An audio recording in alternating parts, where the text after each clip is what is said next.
Burnout doesn't happen because you're not disciplined enough. It happens because you're working against your natural rhythms. Just like the season shift, your creative life has phases too. And once you start noticing and honoring that, no more burnout. In this video, I'm going to share the shift that completely transformed my writing life and how you can end creative burnout, frustration, and fatigue for good. Hi friend, welcome back. If you're new here, I'm Kaylee. I'm a writing coach, the creator of Writer Die magazine, and an agented novelist. And one of my absolute favorite things to do is to help writers write and finish their novels. And the shift I'm about to share today is a hack that I teach again and again. So let's just jump right into it. My writing life was forever changed when I stopped listening to the advice that told me to keep pushing. I think there's a time and a place to do that, but not every day and not as a woman. Over time, this hustle and grind, this constant need for results can lead to burnout and feeling creatively drained. And then that brings on a whole new wave of emotions like guilt for not being able to keep up, shame when the words don't flow, or just the loss of the joy of creating as a whole. And what I've learned over the last 4+ years of writing a novel is that creativity is an act of trust.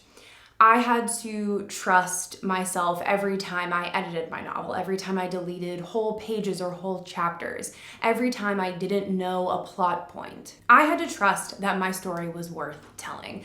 And the more I built that relationship with trust and fostered it, I realized so much of it was coming from within my body, trusting it instead of working against it. So with this trust comes a new way of thinking about creativity.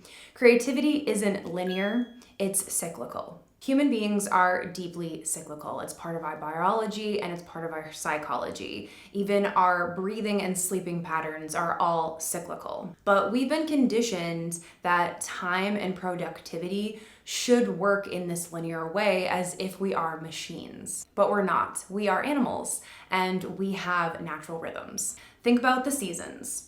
Summer bursts with energy, things start to slow down in the fall, then winter is all about rest, and spring begins that energetic cycle again. Well, your creativity moves the same way. And here's what's really interesting. This image of the creative seasons is more than just a nice metaphor. It actually mirrors what's happening in your body, your menstrual cycle.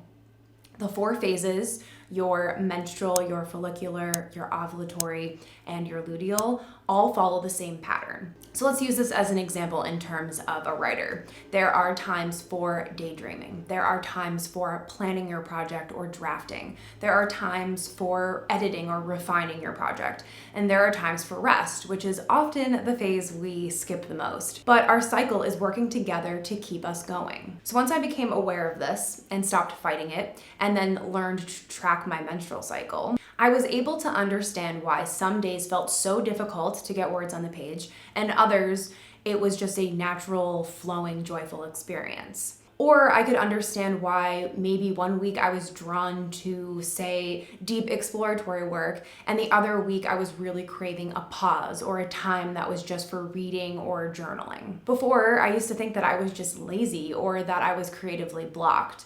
But since honoring this, that guilt and shame and that burnout have stopped, and I was able to finish my novel. So the question is, if we are cyclical and we experience these shifts every month, doesn't it make a lot more sense to honor the body instead of working against it?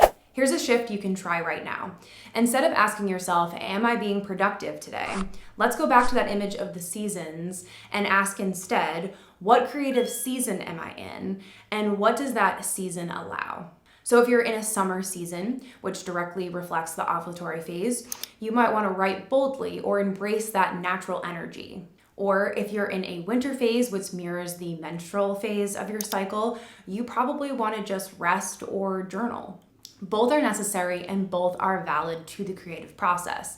Because here is the exciting part. The 4 phases naturally map out a beautiful and sustainable creative practice. One phase is amazing for brainstorming, the other one for drafting, the other one for editing, and so on and so forth. So when you know what phase you're in, you can stop fighting. And that is the real secret to ending burnout.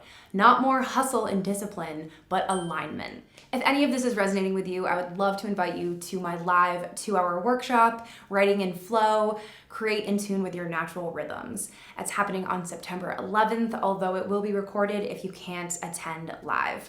And here I'm going to break down these 4 menstrual cycle phases as well as the seasons and further explain how you can use these powerful phases in your creative life. We'll do guided prompts, we'll do energy tracking exercises, and by the end, you'll have a personalized plan for your month ahead, as well as connection with like-minded women. This framework works because it is not about perfection, it is about energy. So you can find the link to register for that below.